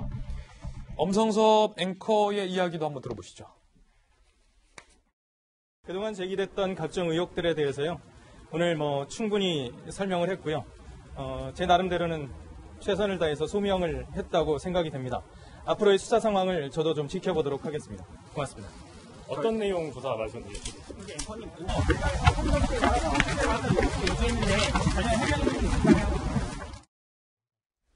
자, 윤태훈 시장님, 중고차 2대를 받았다라고 경찰은 보고 있고, 이 엄태섭 앵커는 혐의를 부인하고 있는데, 엄성섭 앵커, 아니, 그러니까 이런 것 같아요. 어떤 취지로 부인한 우리가 거죠? 예. 받았다라고 말을 했을 때, 줘서 소유권을 이전했느냐, 아니면 차를 이제 좀 쓰다가 돌려줬느냐, 예. 이거잖아요. 그러니까 양쪽에서 다 이야기하는 거는 일단 좀 쓰다 돌려줬다인 걸로 저는 알고 있습니다. 소유권을 이전한 게 아니고요. 너 가져가 아니라 좀 쓰다가 줘. 이런 식으로. 물론 이런 게 이제 안 나왔으면 계속 쭉 쓰다가 돌려줘가 길어지는 거 아니냐 이런 식의 의혹도 있지만 그러한 것인 것 같고 그래서 엄성섭 앵커 측은 그 차가 되게 오래돼가지고 싸다 이런 식으로 이야기를 하고 있는 것 같은데 그건 이제 밝혀지겠죠.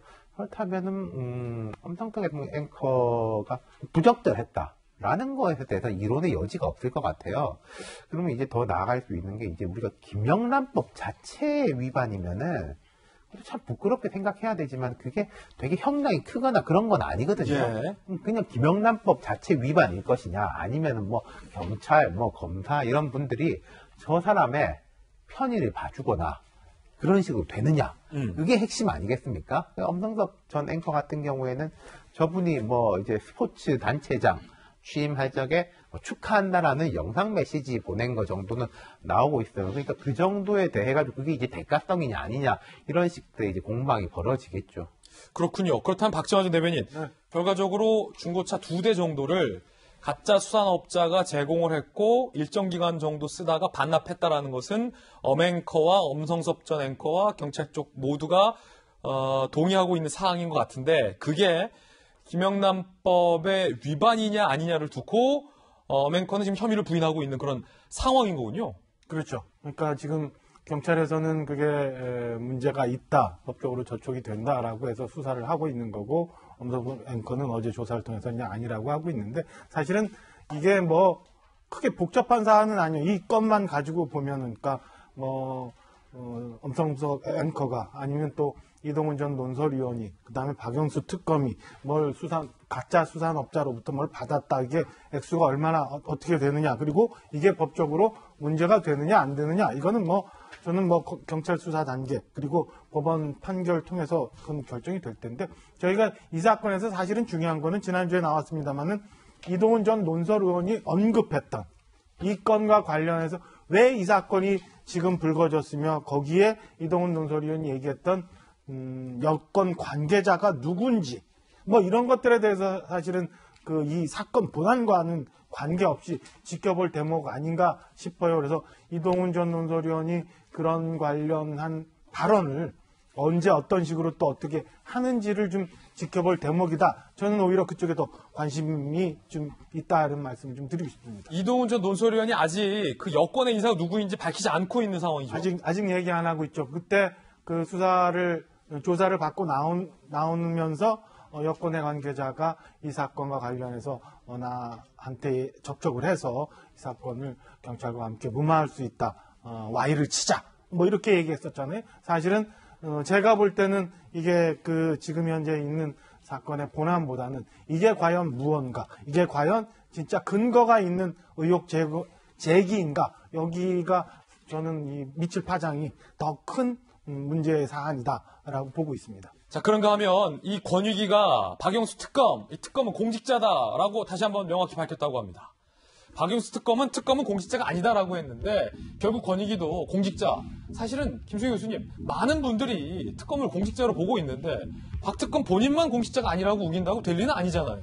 상식적으로도 이제 공직자에 준해서 당연히 이제 적용을 해야 될 거라고 생각이 들고 특검법에도 또 그렇게 나와 있어요. 그런데 이제 본인은 공직자가 아니고 자기는 공무 수행을 했을 뿐이다. 그렇기 때문에 공직자의 신분으로 그 청탁금지법에 이제 저촉을 받는 그런 대상이 될 수 없다고 주장을 했는데 결국은 권익위에서 유권 해석을 내놨죠. 공직자가 맞다. 공직자에 준해서 처벌하는 것이 맞다. 그러니까 법을 적용하는 것이 맞다라고 이제 유권 해석을 내놓은 상황입니다. 자, 이에 대해서 박영수 특검 측은 권익위의 결론을 받아들일 수 없다라고 또 반박했다라는 입장도 함께 소개해드리겠습니다. 자, 이번엔 저희 돌직구쇼 월요일에만 만날 수 있는 뜨거운 코너 속의 코너입니다. 여야의 맞수 라이벌을 통해서 첨예한 현안에 대한 집중적인 논의를 파헤쳐보는 시간입니다. 돌직구쇼 맞수, 오늘의 맞수 주제 영상으로 만나보시죠.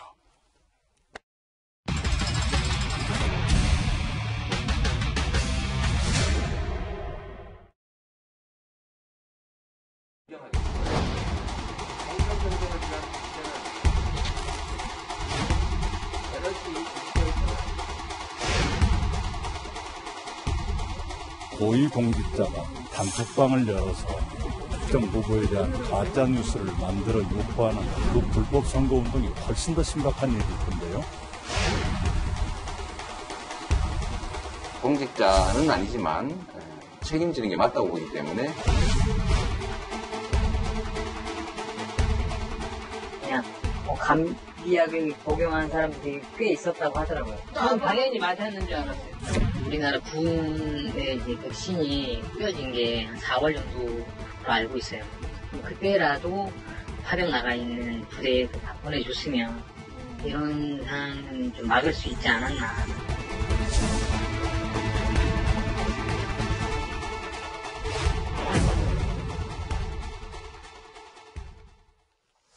자, 돌직구쇼 마수 주제 영상으로 살펴보셨습니다. 특히 이재명 캠프에서 벌어진 이 일을 이낙연 캠프에서 문제 삼고 있음에 따라서 두 후보 간의 설전도 격화되고 있습니다.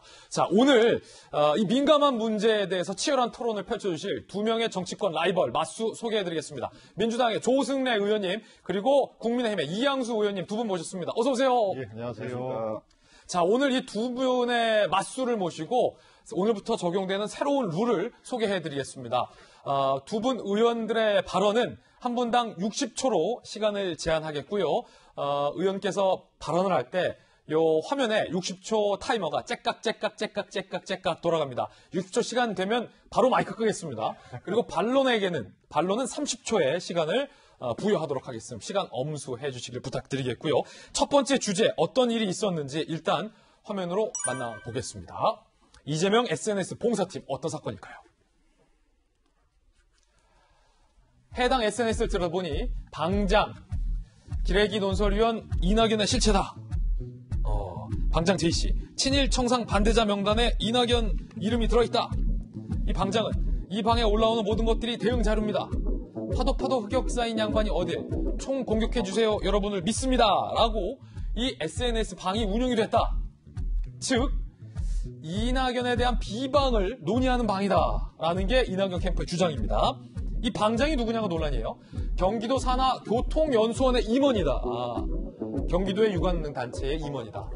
이재명 성남시장 시절부터 FC 홍보팀 직원이었다. 그러니까 이 지사와 오랫동안 잘 알던 사람이다.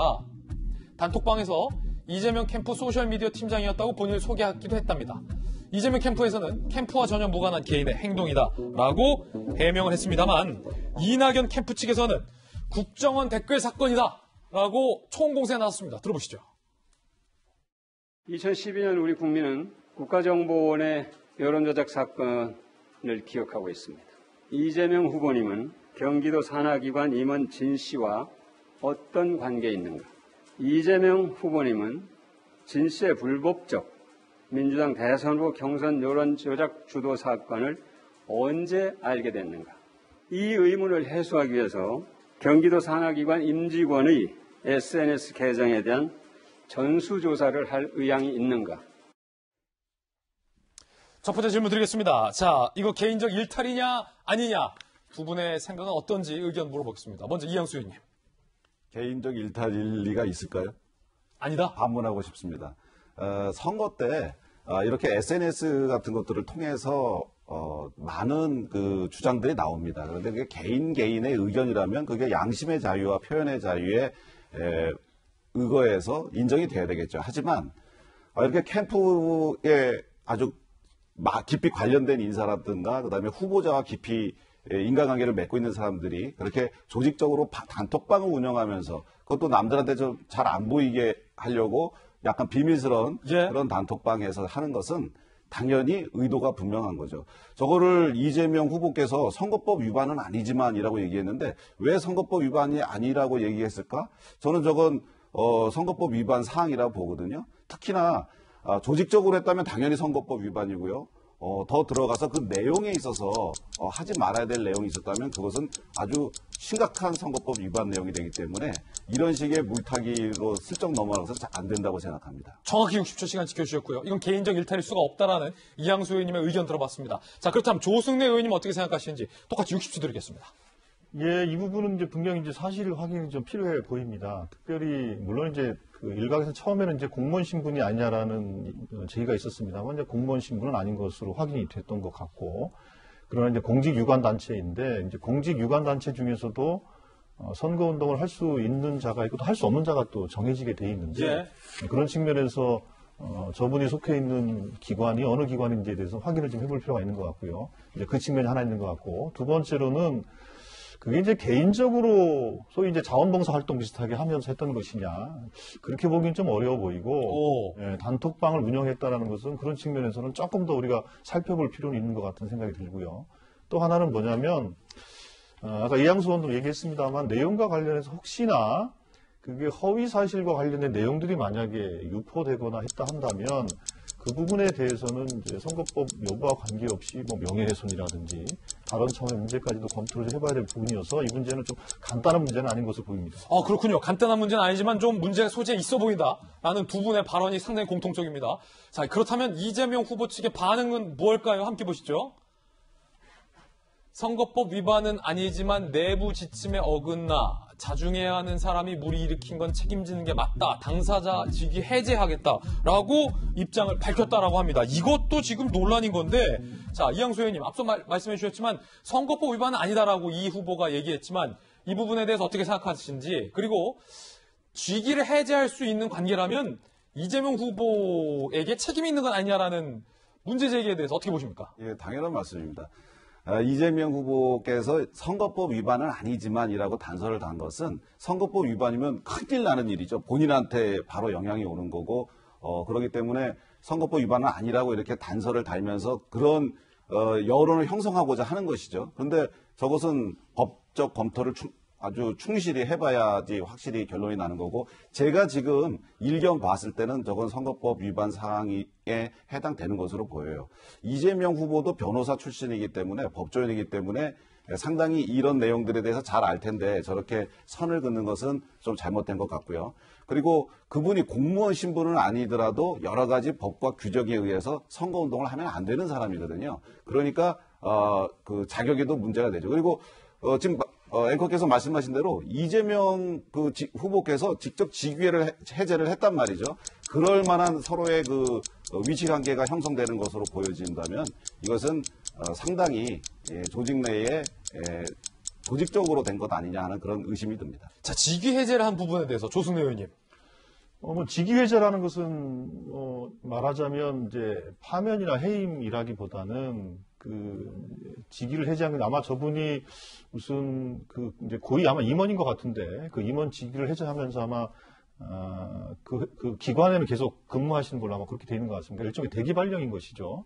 그런 면에서 만약에 그 조치가 그분의 그런 행위들이 선거법 위반인지 혹은 아니면 다른 무슨 어떤 문제가 있는 것인지에 대해서 경기도나 아니면 그 기관 차원에서의 철저한 사실규명을 하기 위해서 우선은 이제 직위 해제 조치 같은 것들을 했다고 한다면 뭐 충분히 이해할 수 있는 것이라고 보고 있는 거죠. 왜냐하면 사실관계가 정확하게 확정이 되어야 그 사람에 대한 신분상 조치를 할 수 있는 것이기 때문에 이제 그런 조치는 좀 불가피하다고 보고 있습니다. 그러나 그게 일각에서 의구심을 갖는 것처럼 그 일종의 이제 꼬리 자르기라든지 아니면 좀 사실 좀 덮으려고 하는 거라든지 이런 차원의 문제가 아니라 철저하게 사실 확인을 하기 위한 선 조치로 사람들이 국민들이 이해할 수 있도록 그런 조치가 필요해 보입니다. 예.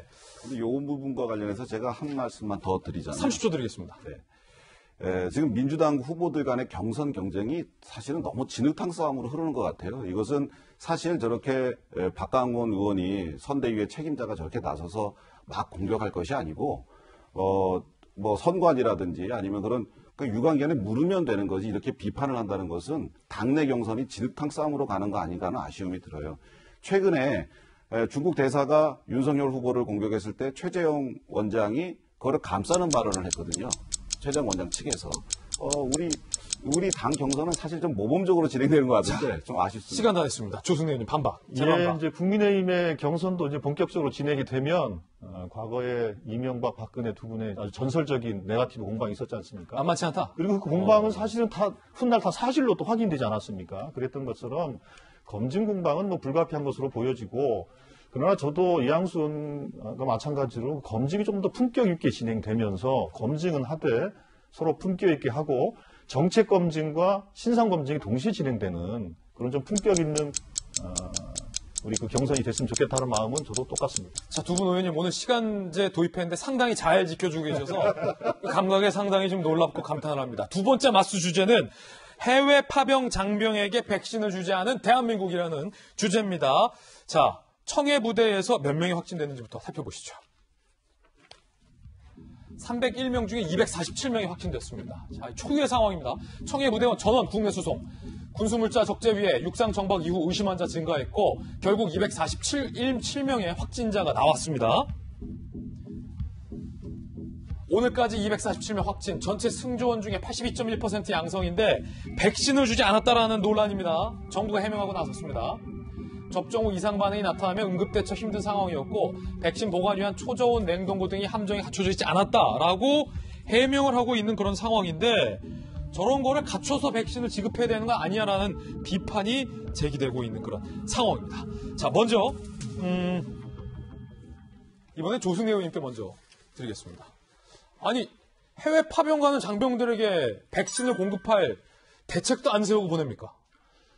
예, 분명히 그 2월 달에 파병을 보내던 시점에는 사실 이제 백신 확보나 백신 접종에 대한 스케줄이 정리가 돼 있지 못했기 때문에 파병을 보내면서 백신 접종을 해서 보낼 수 있는 상황은 아니었던 것 같습니다.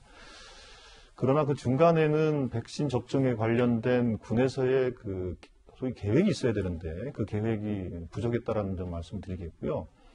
그러나 지금 우리나라가 이제 해외 파병되어 있는 파병 군인들이 한 1,300명쯤 됩니다. 부대는 크게 한 4개쯤 있는데 여기 청해부대를 포함해서 동명부대, 뭐 한빛부대 등 있는데 1,300명 중에 파병원들 중에서 한 72.6%, 뭐 960명 정도 해당하는 장병들은 이 백신 접종이 다 완료가 됐는데 정말로 아쉽고 안타깝게도 청해부대원들은 그 백신 접종 기회를 갖지를 못해서 저런 문제가 발생한 것 같습니다. 그건 정말 안타깝게 생각을 하고 있고요. 이거는 군이 백신 보급에 실패한 상황이다 이렇게 좀 보고 있고 그 부분에 대해서는 당연히 군 당국이 할 말이 없을 것이다. 그리고 감염된 부대원들이 무사하게 귀환되기를 바라겠습니다. 자, 이거 군의 책임이다라는 거고 이영수 의원입니다. 지금 국방부와 우리 군의 행태를 보면 이 지휘관들의 정신 상태가 정말 심각하다는 생각이 뭐 전 국민이 다 들 거예요. 이번 일도 그냥 넘어가서는 저는 절대 안 된다고 생각하고요. 국방부의 그 변명이 더 웃깁니다. 어떻게 그 대한민국이 세계 경제 10위권의 국가고 우리의 지금 과학기술이라든가 우리의 능력이라는 게 해외에 있는 군인들 백신을 못 맞출 만한 수준이다? 이 믿어지지가 않는 얘기거든요. 이거는 장병들을 보내보낸 부모들이라든가 그다음에 국제적인 망신이에요. 어떻게 대한민국이 본인들의 해외 파병 군인들한테 백신을 못 맞춰갖고 전원이 후송당하는 이런 상황이 벌어진다. 전쟁 상황도 아닌데 이런 일이 벌어진다는 것은 제가 보기에는 이번 문재인 정부 들어서 이 군 내의 지휘관들을 과거 지휘관들을 적폐로 다 몰아내고 너무 변방에 있고 능력 없는 지휘관들만 앉혀놓다 보니까 이런 불행한 사태가 벌어진 거 아닌가 생각하고요. 일벌백계해야 된다고 생각합니다. 자, 두 분의 견해였고요. 이 이야기는 더욱더 깊어지는데 과거 정부는 아시다시피 북한에게도 백신을 보내겠다라고 재차 밝힌 바 있습니다. 그래서 야권을 중심으로 북한에 보낼 백신은 있고 북한에 백신을 보낼 생각을 하면서 정작 우리 장병에게는 백신 보낼 생각을 안 했던 거냐라고 공세를 하고 있습니다. 국민의힘, 문정부는 북한에게 줄 백신은 있으면서 청해부대 장병들에게 줄 백신은 없었다는 건가? 원희룡 지사, 북한보다 후순위로 생각하는 것인지 파병부대 보낸 백신은 연계라는 사실이 군 통수권자의 인식을 고스란히 보여준다라고 비판했습니다. 이영수 의원님. 네. 북한에 백신을 보내는 것은 인도주의적인 차원에서 상당히 좋은 일이죠. 우리가 여유가 있다면 보내야 합니다. 그런데 지금 여유가 없어요. 뭐 파병부대뿐만 아니고 여기 계신 조승래 의원님이나 저도 아직 백신을 못 맞은 상태입니다. 사실 지역구 활동이나 이런 것도 상당히 제약이 많이 지금 따르는 상황이고요. 저희들뿐만 아니죠. 아직도 많은 분들이 백신을 못 맞고 있습니다. 우리나라 지금 백신 접종률이 굉장히 낮잖아요. 이런 상황에서 북한에 보내줄 백신이 있다 이런 식으로 호도하는 것 자체가 문정부의 잘못된 인식이라고 생각이 들고요. 무엇보다도 장병들에게는 제대로 백신을 투약을 해서 건강한 상태에서 나라를 지키고 국제 평화에 기여하는 그런 강군을 만들어야 되는 것. 그것을 이 정부가 잘못했다는 거죠. 예. 우리 국방부의 만의 책임이 아니라고 저는 봐요. 문재인 정부 전체적으로 백신 공급에 있어서 실패를 했습니다. 국민의 희생을 담보하는 K방향은 성공했지만 K백신은 꽝입니다. 네. 장병보다 북한을 먼저 생각했던 건 아니냐, 조승래 의원님은. 예, 그건 좀 과한 말씀이라고 저는 보고 있습니다. 아까 이제 이양순 말씀하신 것처럼 뭐 인도주의적 차원에서 북한 혹은 우리보다 훨씬 더 좀 어려운 처지에 있는 나라들에게 백신을 지원해줄 용의가 있다라는 것에 대해서는 그 인도주의적 천명이고 아직 뭐 백신을 준 것도 아닙니다. 그것을 해외 파병 부대원들에게 백신 접종이 안 된 것을 이렇게 연결하는 것은 좀 과한 주장이라고 보고 있고요. 물론 이제 아쉬운 측면이 있습니다. 제가 말씀드린 것처럼 1,300명의 해외 파병 부대원들 중에서 청해 부대원들만 접종을 하지 못했던 상황에 대해서 좀 안타깝게 생각하고 있고 실제로 그 현지에서 접종을 하거나 하는 노력들을 진행을 했어야 되는데 다른 부대원들은 현지에서 접종을 했던 계획들을 세웠던 것이거든요. 그렇죠. 그러니까 만약에 군수품이라는 것은 저희 본부에서 조달이 안 되면 현지에서 조달을 하는 겁니다. 근데 그런 측면에서 청해 부대는 현지에 조달하기 위한 계획들을 세우지 못하는 아쉬움이 좀 있는 것이고 그런 면에서 군의 지휘부는 좀 문제가 있다는 걸 저는 충분히 인정을 할 수 있는 부분이고 그러나 그것을 북한 백신의 인도적 지원과 연결하는 것은 과도한 정치 공세다 이렇게 보고 있습니다. 자, 오늘도 두 분과 함께 뜨거운 토론 나눠봤습니다. 저희들은 60초 광고 후에 돌아오겠습니다. 잠시 후에 뵙죠. 네, 월요일 아침 저희가 준비한 소식 모두 다 전해드렸습니다. 다음 주 월요일에도 저희 돌직구쇼의 맞수, 조승래, 이양수 두 분의 의원 모시고 치열한 토론 나눠보겠습니다. 많은 기대 부탁드립니다. 저희들은 내일 아침 8시 50분에 더욱더 풍성한 소식 들고 인사드리겠습니다. 오늘 하루는 분명 어제보다 나을 겁니다. 좋은 하루 되십시오. 고맙습니다.